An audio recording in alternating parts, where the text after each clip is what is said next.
In order to kind of get through this video,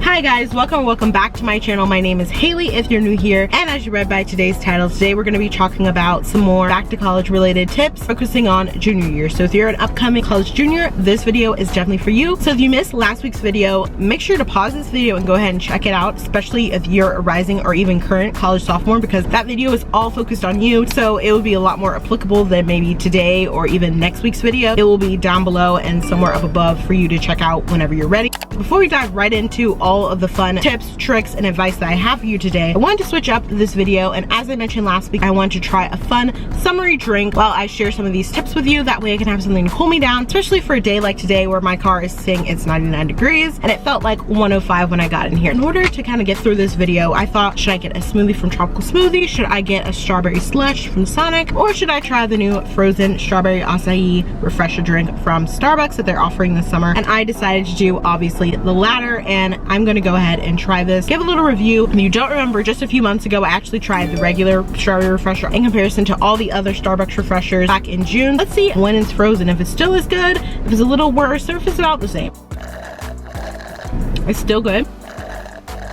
Right now, because of how much ice is on the top, I would say it's definitely not a fave of mine. I would just give the regular one just because I feel like I'm just tasting a whole bunch of ice that have like a hint of strawberry flavor. But that's just me. You could be totally different, and that's okay. So without further ado, let's truly actually get into these tips while I, sip on this. Starting with, make sure your junior year that you're starting to actively look and be prospecting to find co-ops and internships, because I think that's very important, not only for you as a junior, because you should be looking into getting some real world experience with things that you've been learning for the past 2 or so years at college, but also because if you go ahead and do that now, come the time that you're a senior and you're starting to look for full-time opportunities and such, you'll have a little bit of experience under your belt. So this is definitely the year that you want to hunker down and figure out whether or not you're going to do a co-op. If you do want to do a co-op, I would, like I mentioned in the sophomore year video, kind of figure that out or iron that out a little bit more sophomore year, because it does impact a lot of your academic study. But if that's something you're interested in your junior year, that's fine as well. You let your advisor know, as I mentioned before, because they'll be able to help you and guide you as far as like what's required, what you need to do, what classes to register for, all those different things. But at the career fair, as I mentioned in last week's video,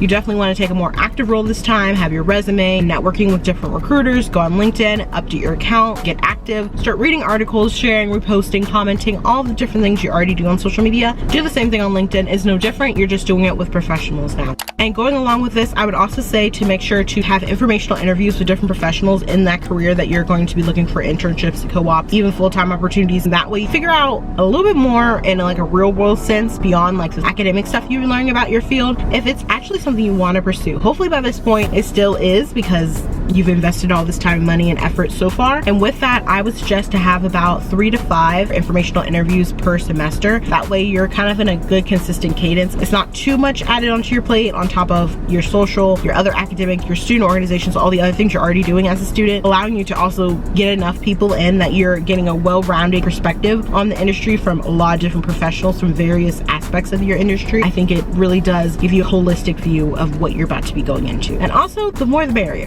And with this, again, you're going to kind of notice a consistent theme your junior year is really just connecting with people, networking, creating those relationships, because those are going to carry you through your senior year when you're pursuing full-time opportunities. And those are the things that are going to set you ahead and allow you to gain so much from your out-of-classroom experiences, whether it be an internship, a co-op, a like work-based study. So with that, I would say find and develop a relationship with faculty members on your campus, because these individuals hopefully mentor you and give you guidance and steps and skills of things you might need to navigate, and also will allow you to know what resources at your university are available that you should be plugging into. Update, as this thing is melting, it's tasting a lot better. And the last and final piece of advice, because with these videos I only like to give you just a few pieces of advice, and usually it's on key topics or key things that I really took away from each year of college, is to make sure that you balance your course load. Don't overstuff. Don't try to take like a whole bunch of hard classes one semester, or really save them all for your junior year like you might have experienced in high school. I know in high school it's very common to take some of your most challenging courses all your junior year and you just feel like it's a lot. Like typically you're not taking them all junior year, you might be taking some here, there, sophomore year, some here, there, junior year, and then a few your senior year, especially like your senior capstones. Those are gonna be more of your tougher courses, but do not, if anything in this video, do not overstuff your course load, because that will impact your GPA significantly. You don't want your GPA to suffer, because in college, as you probably know by this point, if you are a junior, it is totally different than high school. The amount of time outside of the classroom that you have to study, understand the concepts, teach yourself, reteach yourself, do different group projects, do different group work. You don't want to exert too much time and having like 4 hard classes that really tank your GPA, and it's really hard to bring it back up. That's my whole thing here. You don't want to really mess up your GPA at this point, because it'll be really hard to kind of make a turnaround in the next few semesters, because you're towards the end now. So you want to keep that in mind. Like, do not overstuff your class load. It can heavily impact your GPA. That was all the advice that I have for you today. So next week will be our final week of our Back to College series. As I shared last week, we had a question, so I answered it then. This week I didn't have any questions, so until next time, I will catch you guys on the flip side.